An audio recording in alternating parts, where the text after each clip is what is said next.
आप पीछे स्क्रीन पर देख रहे हैं, ये मेरा आपसे पहला सवाल है।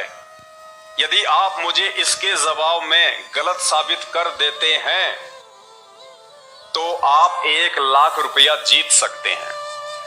गलत साबित करो, 1 लाख रुपया पाओ। सवाल क्या है जो मैंने आपसे किया है? मां दुर्गा के पति का नाम काल है। जी हां, दुर्गा माता है, उनके हस्बैंड का नाम, उनके पति देव का नाम काल भगवान है, काल निरंजन। जी हां, यदि आप मुझे गलत साबित कर दें, किसी भी हिंदू धर्म शास्त्र को उठा के, तो 1 लाख रुपया आप जीत सकते हैं। और निश्चित तौर पे भाइयों और बहनों, यदि आप अपने धर्म गुरुओं की मदद लेंगे, जो धर्म गुरु आपको सभी आध्यात्मिक सदग्रंथों से आपको ये कथाएं सुनाते हैं, रामायण सुनाते हैं, महाभारत सुनाते हैं, श्री भागवत की कथा सुनाते हैं, निश्चित तौर पे आपके धर्म गुरु 1 लाख रुपया जीतने में आपकी मदद कर सकते हैं। यदि आपके पास इस सवाल का जवाब नहीं है तो मैं आपसे प्रार्थना करूंगा, 1 लाख रुपया जीतने का मौका मत गवाइए।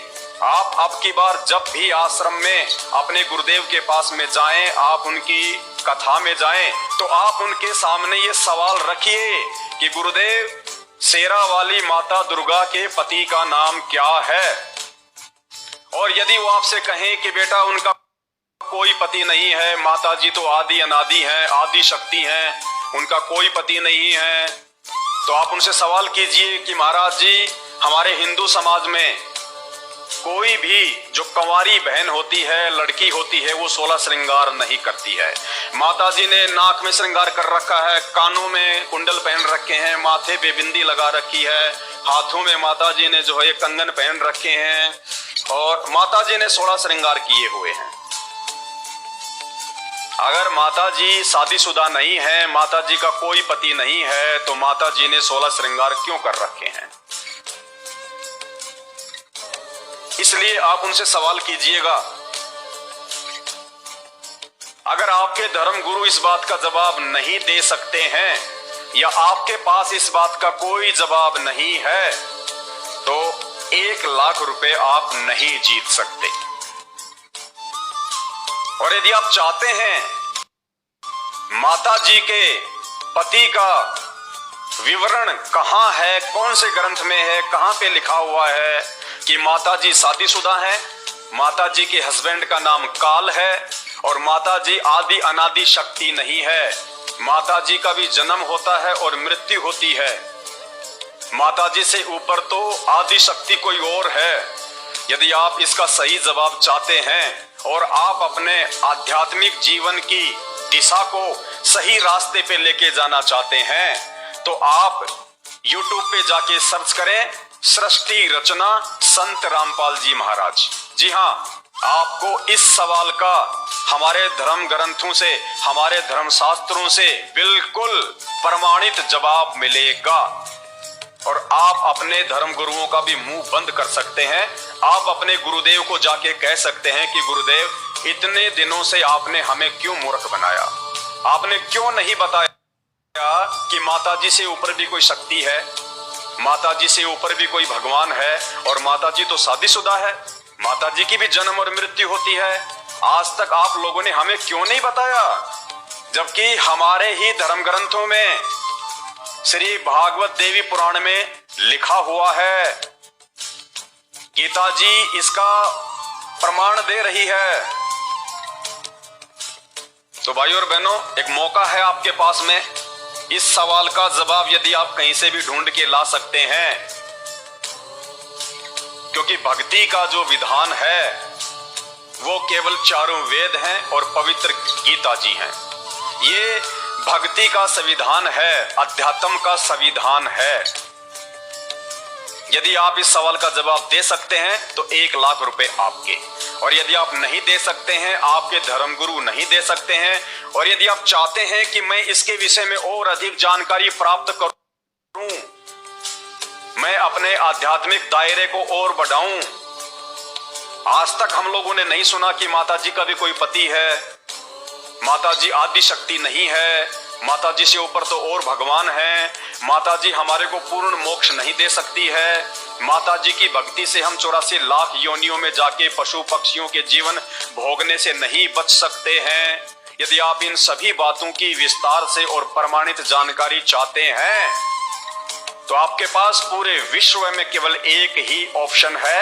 आप YouTube पे जाके सर्च करें सृष्टि रचना संत रामपाल जी महाराज।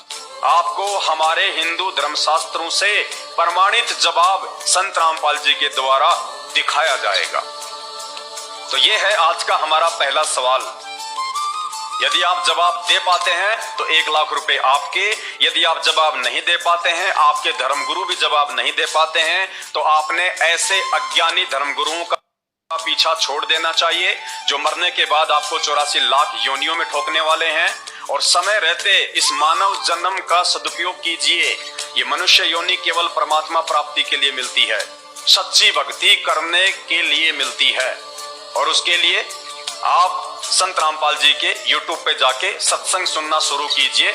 निश्चित तौर पे आपकी आंखें खुलने वाली हैं। देखिए, भक्ति का जो संविधान है केवल हमारे धर्म ग्रंथ हैं। बाकी कोई भी धर्मगुरु यदि आपको कोई भी उल्टी सीधी बात बताता है, कोई भी उल्टा सीधा मंत्र जाप करने को देता है, तो वो उसकी अपनी मनमुखी सोच है। उससे आपका कोई कल्याण नहीं होना है। यदि आपके भाग्य में दुख आने हैं तो आके रहेंगे। वो भक्ति और वो आपके नकली धर्मगुरु आपका बचाव नहीं कर सकते। भक्ति का संविधान केवल हमारे धर्म ग्रंथ हैं, चारों वेद और गीता जी, क्योंकि गीता जी चारों वेदों का सार है। इस बात को और अच्छे से समझने के लिए हम सहारा लेते हैं कोर्ट रूम का। जी हाँ, कोर्ट रूम का।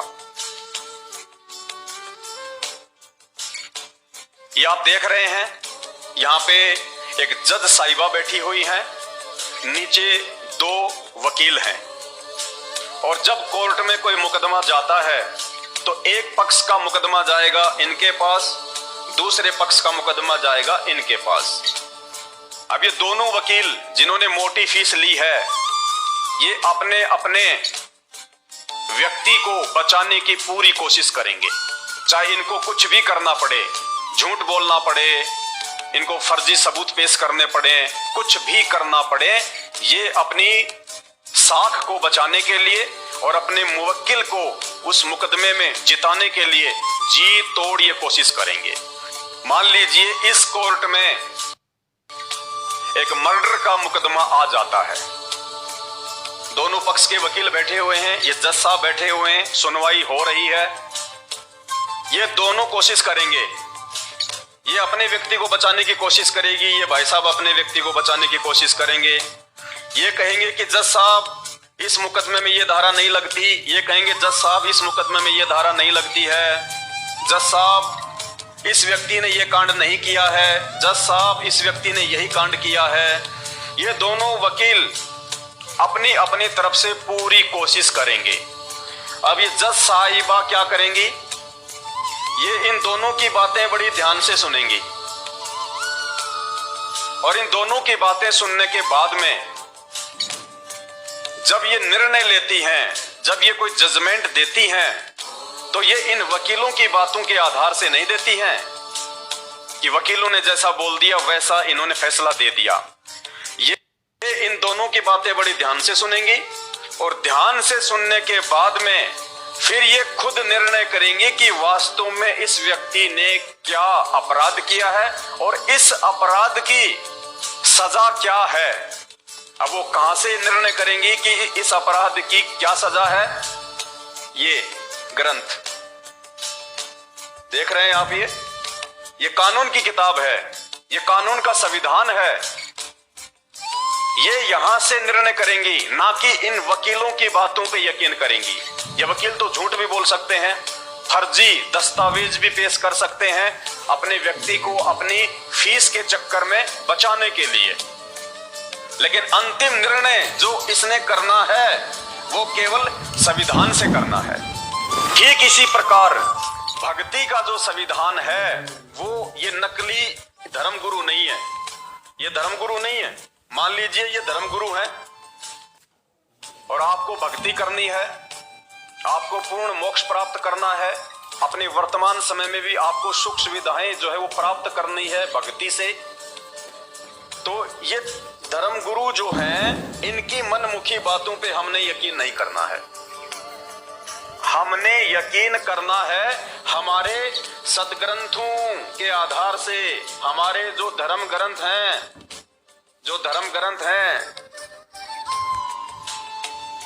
चारों वेद, गीता जी, ये भक्ति का आधार है, भक्ति का संविधान है।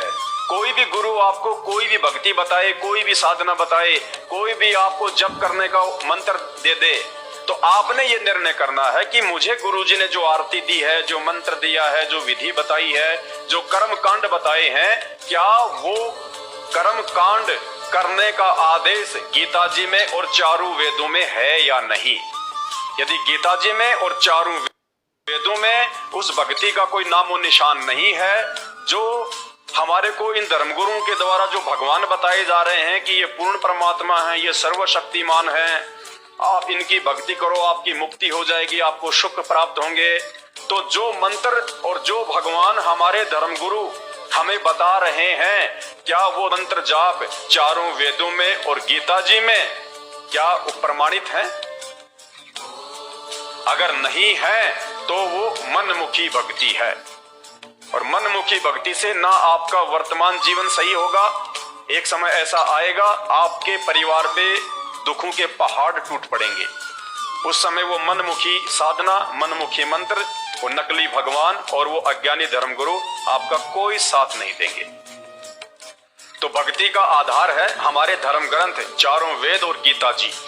अगर इनमें आपके गुरुजी के द्वारा बताई गई भक्ति साधना प्रमाणित नहीं है तो आप बहुत बड़े धोखे में जी रहे हैं, और इस धोखे से बाहर आपको वर्तमान में केवल एक ही महापुरुष निकाल सकते हैं, संत रामपाल जी भगवान। यूट्यूब पे जाके आप उनके सत्संग सुनना शुरू कीजिए, सृष्टि रचना संत रामपाल जी भगवान। यदि आप सृष्टि रचना से अपरिचित रहेंगे, आप किसी भी धर्म ग्रंथ को, किसी भी भगवान को कभी नहीं समझ पाएंगे।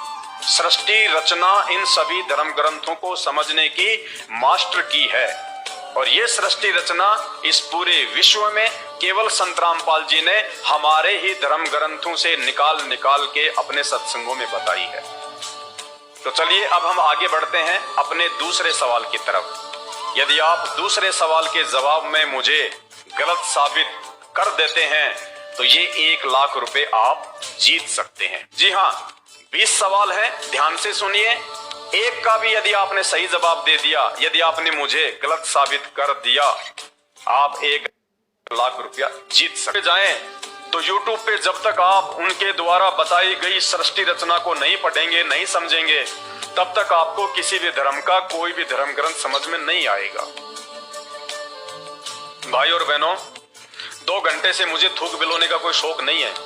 आप भी अपने कीमती समय में से थोड़ा बहुत समय निकाल के ये वीडियो देख रहे हैं, तो ये वीडियो देखने का फायदा उसी समय है जब आप संत रामपाल जी के सत्संग सुनना शुरू करें, क्योंकि आज इस पूरी धरती पर केवल एक ही परम संत है, बाकी कोई संत इस धरती पे नहीं है। और जितने भी संत हैं ये धर्म गुरु हैं, इनको अपने स्वयं के धर्म के विषय में पूरी जानकारी नहीं है, इनको स्वयं के धर्म ग्रंथों के विषय में पूरी जानकारी नहीं है। हिंदू धर्म गुरुओं को गीता जी और वेदों के विषय में पूरी और सच्ची जानकारी नहीं है। मुल्ला और मौलवियों को मुसलमान धर्म के विषय में, कुरान शरीफ के विषय में, तौरात, जबूर और इंजिल के विषय में पूरी जानकारी नहीं है। जितने भी पादरी और पास्टर हैं, इनको बाइबल के विषय में पूरी जानकारी नहीं है। सिखों को गुरु ग्रंथ साहिब के विषय में जानकारी नहीं है, ना ही बौद्ध और जैन समाज को अपने अपने धर्म ग्रंथों की जानकारी है। ये सारी जानकारी संत रामपाल जी ने सभी धर्म के मानने वालों को दी है। आपने उनके सत्संग सुनने पड़ेंगे, और सत्संग सुन के आप विचार कीजिए कि आपको मानव जन्म क्यों मिला है। परमेश्वर कहते हैं, मानव जन्म पाए के जो नहीं रटे हरि नाम, और जैसे कुआं जल बिना फिर बनवाया क्या काम। ये 84 लाख योनियों से भिन्न एक मानव शरीर हमारी को केवल और केवल भक्ति के लिए मिलता है, अन्य योनियों में जाके महादुख भोगने से बचने के लिए मिलता है। और ये केवल उसी समय संभव है जब हम एक परमेश्वर की भक्ति करें। और एक परमेश्वर की जानकारी वर्तमान में पूरी पृथ्वी पे यदि किसी धर्मगुरु के पास में है तो केवल परम पूज्य सतगुरु रामपाल जी भगवान के पास में है। और जब तक आप उनके सत्संग नहीं सुनेंगे, आप उनके विचारों से परिचित नहीं होंगे, तब तक ऐसे ही आप अपना ये अनमोल मानव जन्म बर्बाद करते रहेंगे।